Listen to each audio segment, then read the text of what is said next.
Yeros, meron akong kailangan isiwalat. At balita ko, hinahamon ako. Wala raw silang inatrasan. At lahat ng gustong kumasa,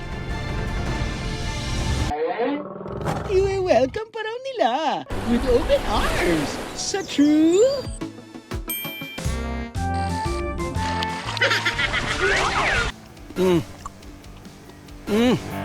May laban siya.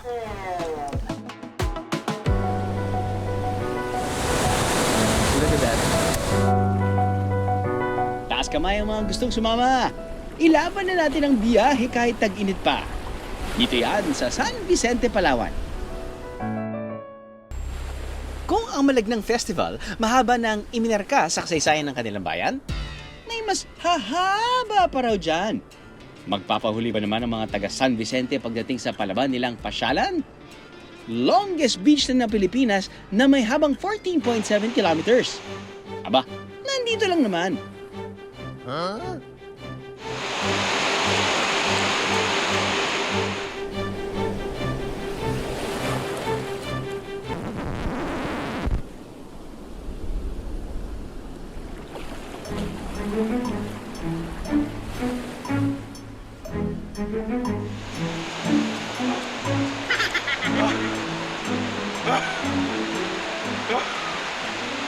Long Beach nga.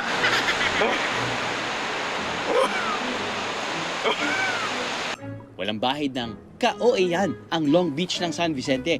3 times na mas mahaba ito kumpara sa White Beach ng Boracay. Sa haba nito, samot-saring ganap ang pwedeng madatnan dito.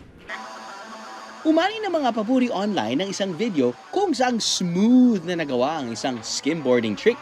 Ang views nito pumalo lang naman ng mahigit 20 million. Ang nasa likod ng swabbing trick na ito, ang Alimanguan Skimmers. May nagpatugtog po ng tugtog ng Titanic skim po. Ay Titanic na isa po palabas.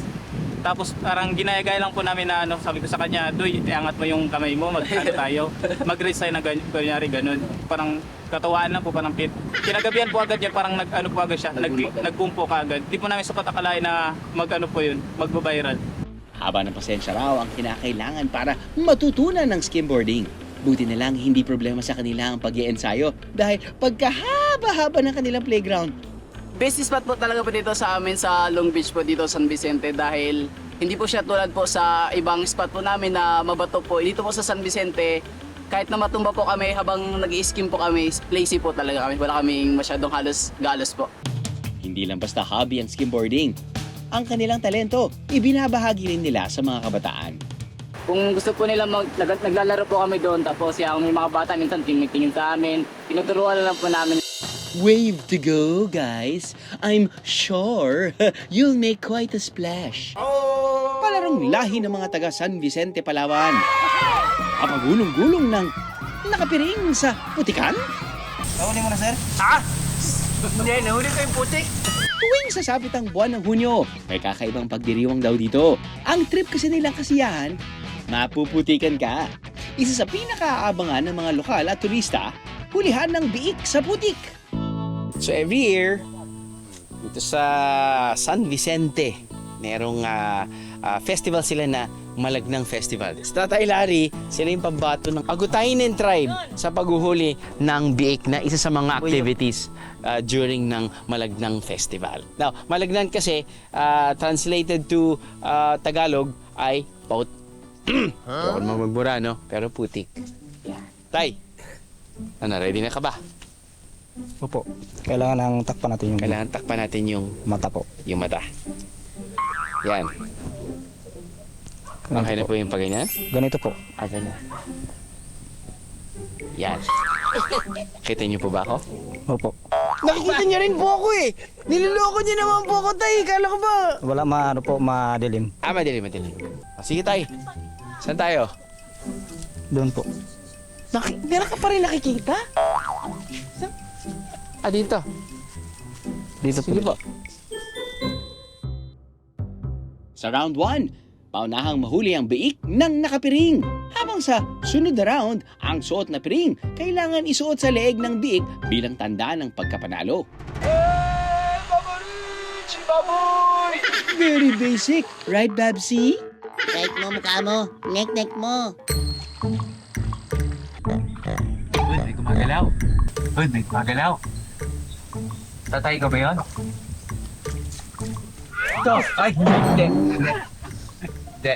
Malaki to, malaki to. Biig na, naging binti pa. Pero malakas ang feeling ko. Sa success din ako. To your right, to your right, to your right. Here, iba pa din.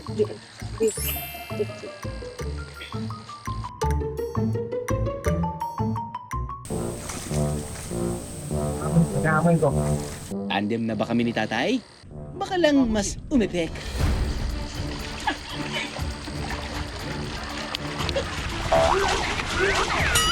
Ay, wa-epek pa rin.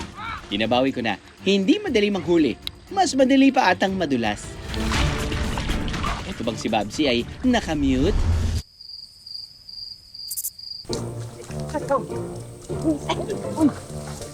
Yan. Diretso mo. Yan! Huli ka! Habulin niyo ako. Hehe. Wagi sa first round si Tatay Larry. Magpapahuli ba ako?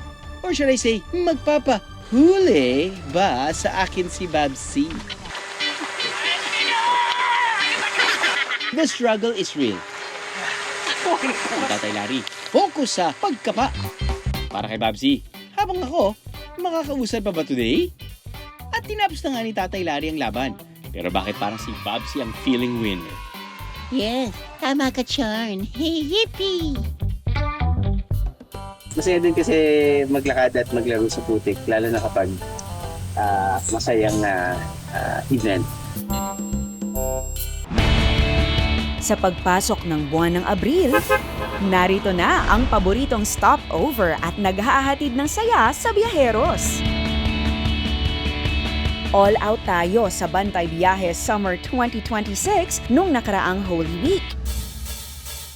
Wantusawang saya at giveaways ang hatid namin. May payong, tumbler, tote bag, at pamaypay na pampawi sa mainit na panahon.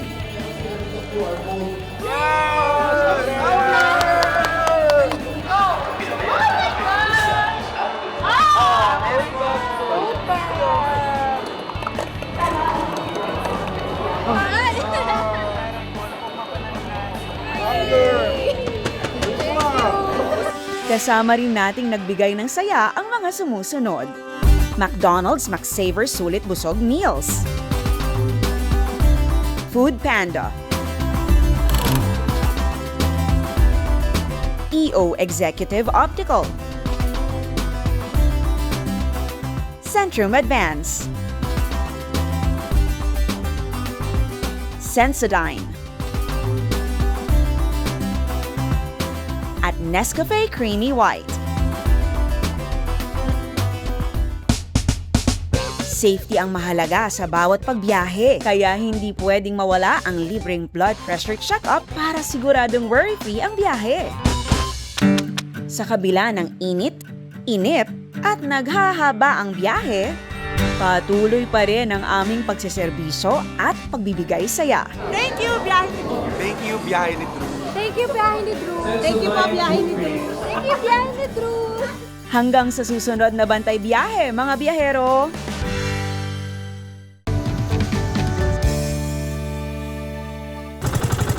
Ang ibang lokal naman, paghihila ng lambat para makapangisda ang kabuhayan. Welcome din makasali mga turista. Lakas ng braso lang daw ang puhunan para magkaulam. Do you get free fish in France? No, never. You need to pay to get some fish at the market.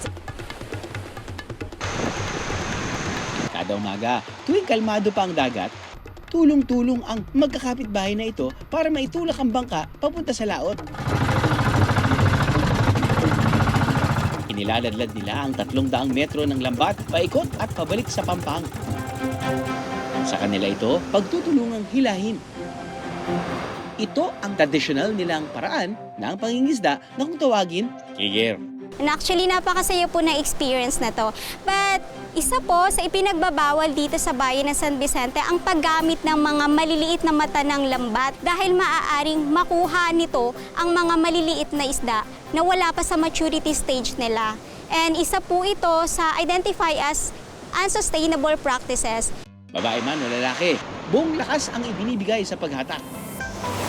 Nagsusunod din sila sa bewang ng lambat na siyang nakatutulong sa puwersa ng paghila. Inaabot ng mahigit 2 oras ang pagkikigir. Mas maraming hahatak, mas mabilis na makakabalik ang lambat.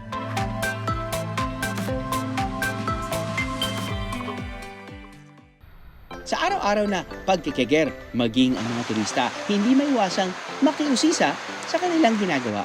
What kind of fish have you tried? Yeah. Thank you. Ang mga import na nakikihila ng lambat, mga turista all the way from France.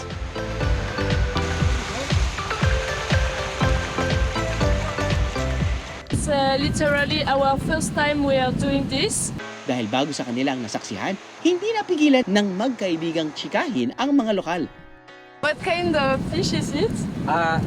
This is species here in Philippines, slibit, I call name. Slibit? Yeah, liwit. Leave it. And this one another fish is sap-sap. Sapsa? Yeah. It's very good to be part of this traditional experience. To do something cultural, it's also better than to just be a tourist. Ang hindi nila alam, hindi lang masayang alaala at kwento ang maiuwi nila, pati ulam. Salamat po. Salamat po. Pinagpaparte-parte ang lahat ng isda sa lahat ng tumulong sa pagkikigir. Pag pumunta kami dito, nasaktuhan namin na may kiger ayon, tulong, para may pangulam libre. Minsan lang kami nakapunta dito sa playa, ganito, magbigay sa rin biyaya.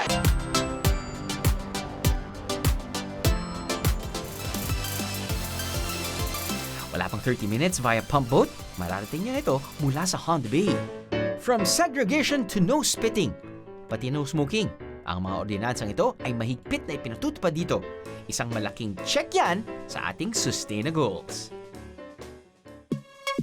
Kung mabitin pa sa Only Photo Op, sunbathing at chilling sa Luli Island, sisid na sa kanilang pambato. Yes, pambato reef talaga ang tawag sa reef na to.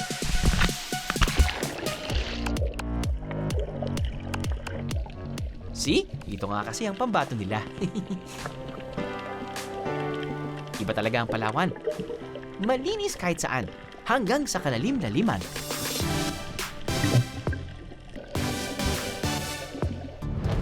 Hindi lang sa dagat kumukuha ng makakain ang mga taga-Palawan, pati na rin sa bulok na puno, sa putikan at kung saan-saan, laban na yarn.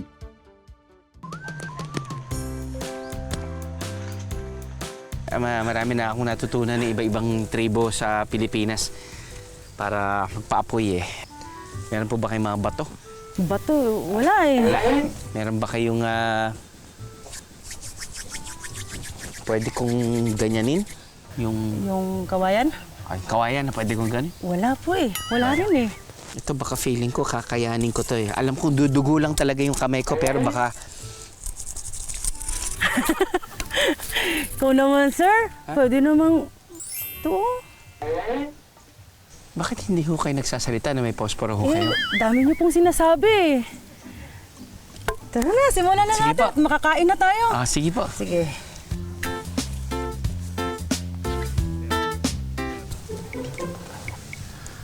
Hindi po, tuwad ka. Tuwad ako? Opo. Alam, kaya ako nagpo-push up sa bahay eh. Teka, parang ginugutom ata muna ako ni Manang Mayang bago kumain. Yan na siya oh. Yan na. Mangingitim na yung mukha ko dito oh. Teka, ano po bang niluluto natin? Magluluto po tayo ng tinulang manok Tinolang manok. na gamit ang suka. O, hindi kayo nagkakamali ng dinig. Ang tribong Agutainin kasi na kinabibilangan ni Manang Mayang. Halos lahat ng pagkain, ginagamitan nila ng sukang tuba.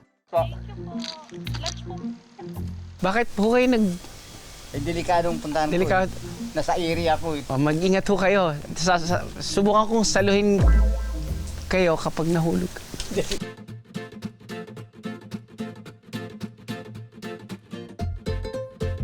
Grade 5 pa lang daw, nangangarit na si Tate Ricardo.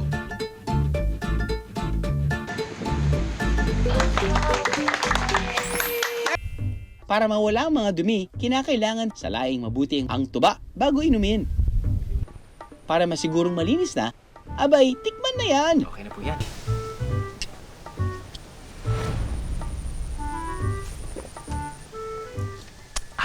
Sarap!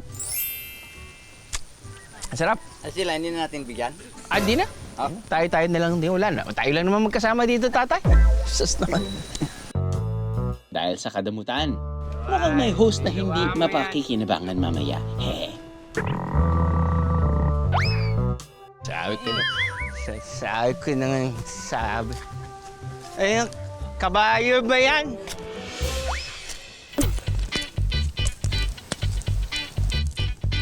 Ay, swak.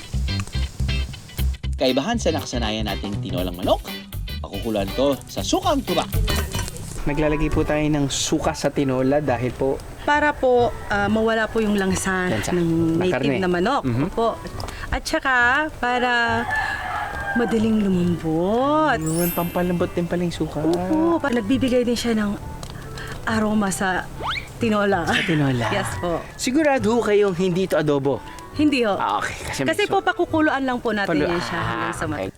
So ito, kailangan talagang matusta yung manok. Hindi po. Sunog.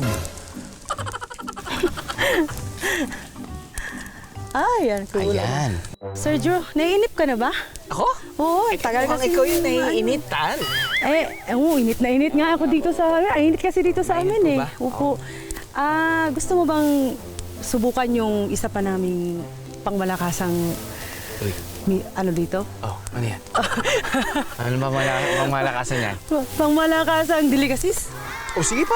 Oh, sige. Oo, Sagit lang ha. okay. Tatawagin ko muna yung auntie ko. Pamilyar ba kayo sa baon ni Nanay Peregrina? Kibaw ang tawag nila rito. Dahil malapit sa bakawan ng kanilang mga kabahayan, dito nila nakukuha ang ilan sa kanilang mga pagkain. Nakukuha ito mismo sa ilalim ng putik. Pero hindi lang sa ilalim ng putikan nakukuha ang panlaman tiyan. Maging sa bulok ng mga puno.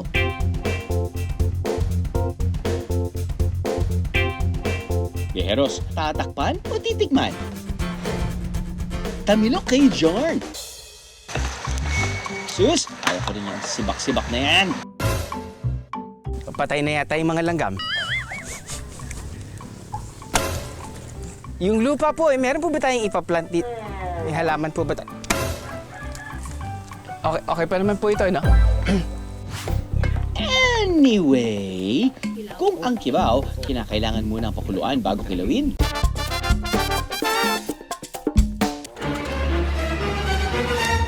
Ang tamilok, lilinisin lang.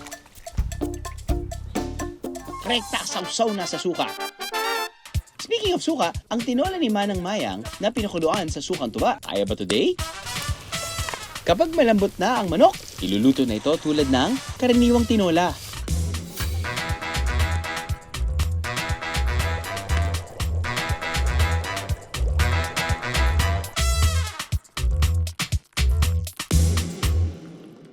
Excited ako dahil ito yung binigyan namin talaga ng mahabang panahon eh, no?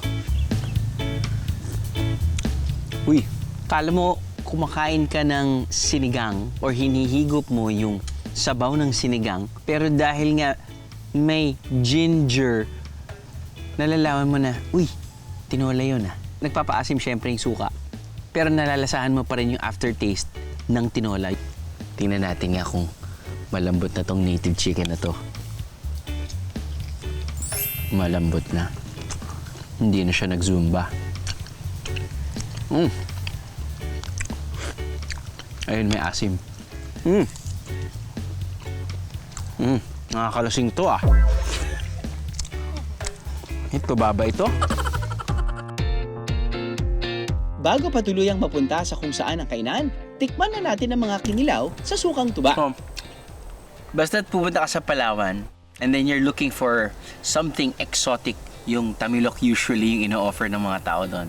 And don't get scared, kahit na nanggaling siya sa isang dead trunk ng tree at meron siyang parang beak, hindi naman siya masyadong gumagalaw. At lasa niya matamis. Parang siyang ice cream. Hindi loko lang. Hindi pwede siyang maging oyster. Pipiliin ko yung maliit dahil sabi ni nanay yung maliit daw yung mas masarap.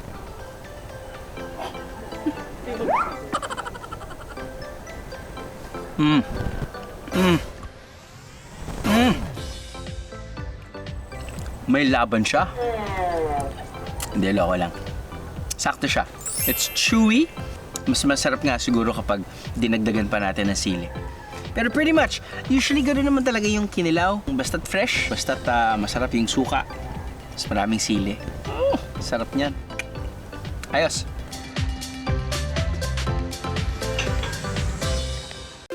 Pero kung ang hanap nyo ay fresh seafood na iyahain na lang sa harap nyo, abay hindi dapat palampasin ang resort na ito.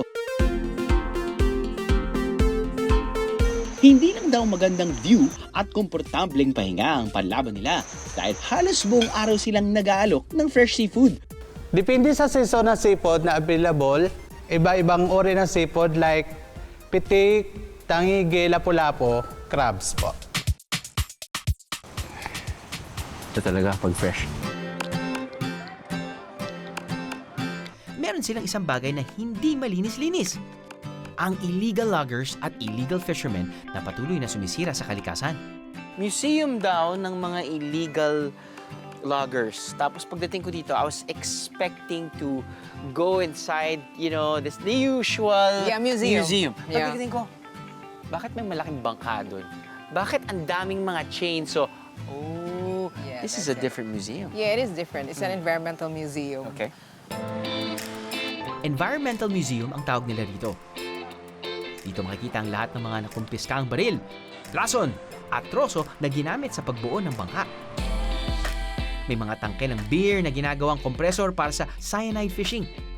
May mga baril na ginamit sa pangangaso at minsan ding ginamit bilang armas. Pero ang highlight, ang halos 1,000 chainsaw na nakadisplay sa museum.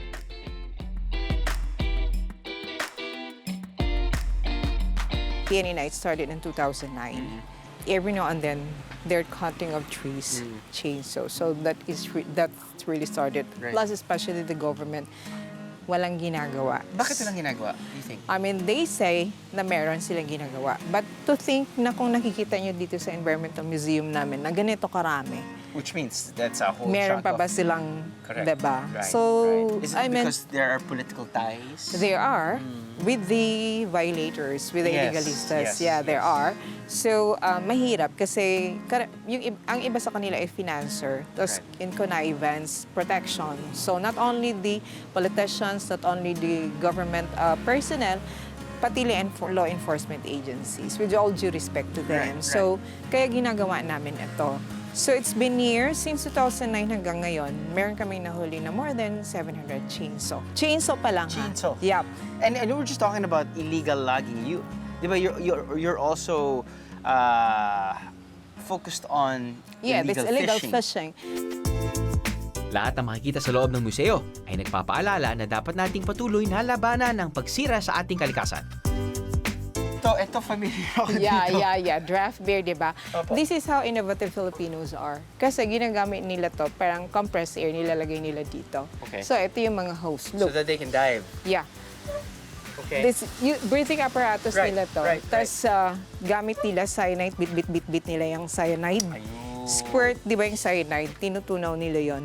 Squirt sa dive nila, i-squirt nila doon sa sa coral reef areas. Tapos, kasama nito, yung nakikita niyo yung mga flippers. That's Right. Yung nilalagay nila innovation sa niya, paa nila, sa kahit paa isa nila. lang. Yeah, Yes. So, ganun yung nangyayari. Not only cyanide fishing. Sinasabi nila malimit na dahil sa kahirapan. Pero come to think of it, magkano yung isang chainsaw kung bibilhin? Hindi naman kaya ng isang mahirap yan eh. Ang brand new nito is around between 65 to 75,000. Hindi Mahal kaya. yun. So meron silang financer. Right. So yun yung Right. nag-udyok sa kanila. Halos every year, it's more than 5,000 to 6,000 hectares ang nawawala dahil sa illegal logging. In fact, ito ang pinaka-worst na enemy and illegal fishing sa Palawan.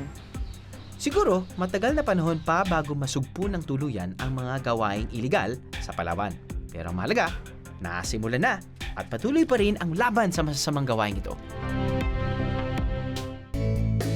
Buti na lang, may mga lugar pa na pinagtataniman at pinalalago ng mga taga-Palawan. Good afternoon, sir. Welcome po sa Yamang Bukid Farm. Nagtanim-tanim lang kami. Habang nagtanim-tanim kami, we were inspired kasi we want to inspire yung mga locals dito na pwedeng magtanim. Patuloy man ang illegal logging, maasa pa rin ng mga taga rito na magkakaroon ng pagbabagong puso ang mga sumisira sa ating kalikasan, gaya ng ilan sa kanila. Hanggang nag-evolve, dumami yung tao, hanggang lahat na makikita nyo ngayon sa Yamang Bukid Farm are product of the efforts of the farmers. Pinanatili namin itong mga taong ito without knowing na most of them pala ay dating mga illegal loggers. Kasi yung hanap buhay ng mga tao dito dati, kasi hindi pa uso yung agriculture, ang hanap buhay nila talaga ay magputol ng puno, magkaingin, mag-uling. Kuya, balita ko na dating bago ka naging farmer, kayo ay isang illegal logger. Opo, totoo po yun. Sa sobrang hirap ng buhay, di napilitan po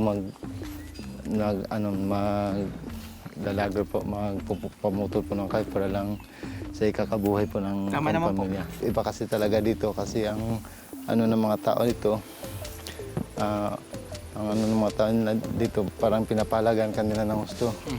Simula sa pinakamababa hanggang sa pinakamataas namin dito, inalagaan po nila yung mga farmers. Paano ho kayo inalagaan?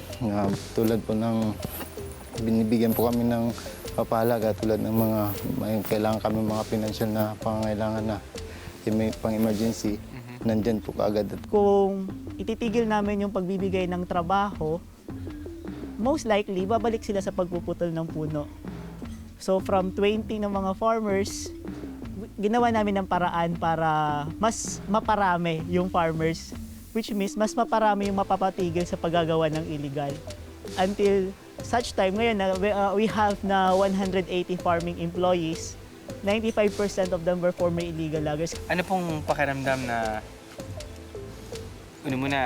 farmer na ho kayo ngayon at legal na po yung ginagawa niyo? Masaya po. At the same time, kumikita rin po kayo? Opo. Okay. Opo. Masaya po ako na napunta po ako dito kasi po kung dati kung saan lang po kami, kung saan may lupa, may sahod o sa wala, doon po kami. Basta importante may matirikan lang po kami ng bahay namin. So ngayon, parang hindi na po yata mangyari yan kasi pinatayuan po ako ng bahay ng Yamang Bukid dyan po sa kabila. Binigyan po ako ng konting budget para sa bahay. So dyan po kami nakatira ngayon. Dinala ako ni Kuya Arnel sa paborito niyang tanim na hindi niya raw makakalimutan. Ito kasi ang una niyang tinanim matapos siyang magpasyang tumigil sa pagpuputol ng puno. Dito na wiwili yung mga tao siguro, ano? Dito, sir. Picture. Galing. Kinakatawa ko sila na hindi pala sa ganung paraan pwede rin pala tayo ng kalikasan, hindi na natin sisirain. So, kung magsira naman po tayo ng kalikasan, pag-isipan lang po natin kung anong kasunod nun. May mga bagay, mga trahedya na dumating sa atin na hindi natin inaasahan. Sana sa mga nag-illegal tulad ko ngayon, pwede naman po tayo na magtanim na lang po tayo na magtanim. The farmers are one of the most beautiful people in the world. Sila yung mga taong walang pagpapanggap. Hindi mo maririnig sa kanila na bibili ng bagong kondo, hindi mo maririnig sa kanila bibili ng bagong sasakyan. Maririnig mo sa kanila na sana mapagamot yung mga kamag-anak nilang may sakit, mapagtapos yung mga anak nila. So that's why we tell them na huwag kayong mahihiya kung tatawagin kayong farmer. Ang kali raw na to, rough road pa noon. Ngayon, sementado na. Dahil nagkaroon ng boom sa agritourism,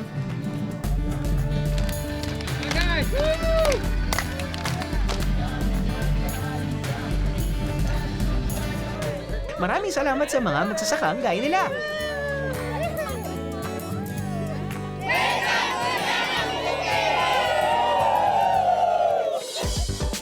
Siyempre, ang mga tanim ng farmers, binibenta rin. Perfect for healthy pasalubong options. From crops to sweets, meron dito.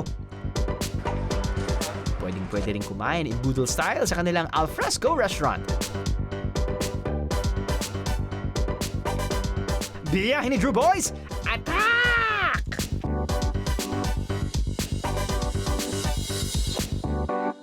Pero ang highlight ng kainan, syempre ang dessert. Ang sumbulo o suman sa loob ng kawayan o bulo. Hence the name, sumbulo. Ito yung tinatawag nilang sumbulo. Different flavors. Gamit-gamit ng kawayan. What they do is, pinapukpok nila. Tanggal. And then, they use this as the spoon. Or this one na lang. There you go. Buko pandan. Suman.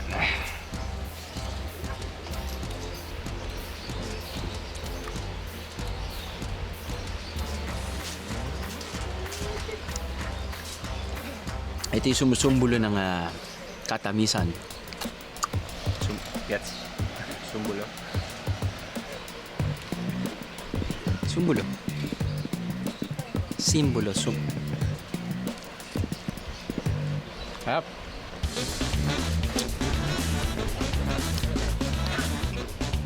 Mas masarap pa to sa tinikman nating 932 na suma na finiture na natin.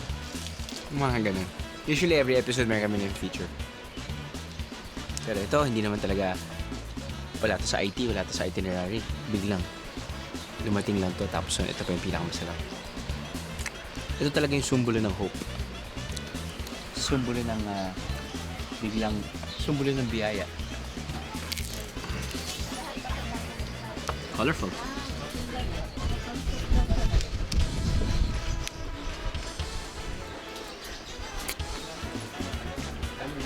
Really good texture. Yes. May mga kakain mo din. Sumbulo ng sustenance.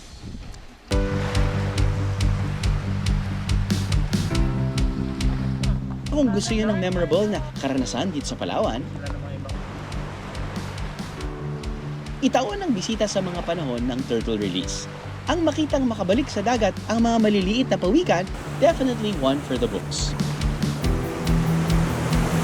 Pinagbabawal din natin, even po yung ating mga vehicles, motorbikes, bicycle, ipinagbabawal ho natin yan along the beaches because maraming mga natural habitat ang pwede nating masira at maapektuhan.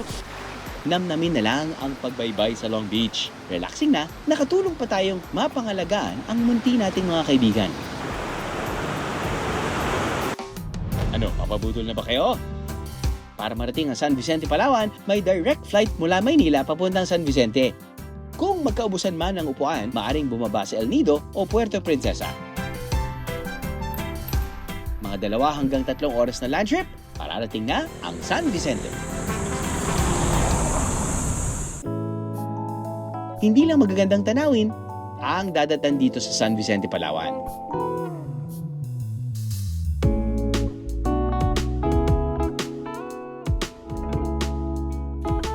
Meron ding masarap na sa mata. Abay, panglamang tiyang pa. Ano, tingin nyo, aatrasan ko yan? Isa sa pambato ng San Vicente pagdating sa fruit carving, ang tour guide na si Jerome. Mamamangha na sana ako kaso hinahamon ba naman ako? Ako pa talaga, ha? Normal ba na may dugong lumalabas sa kamay ko? Hindi, sir.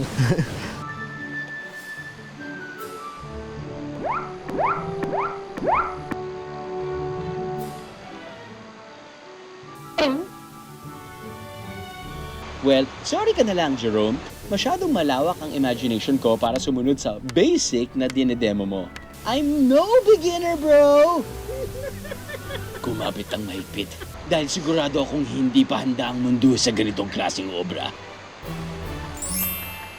Hi, basic.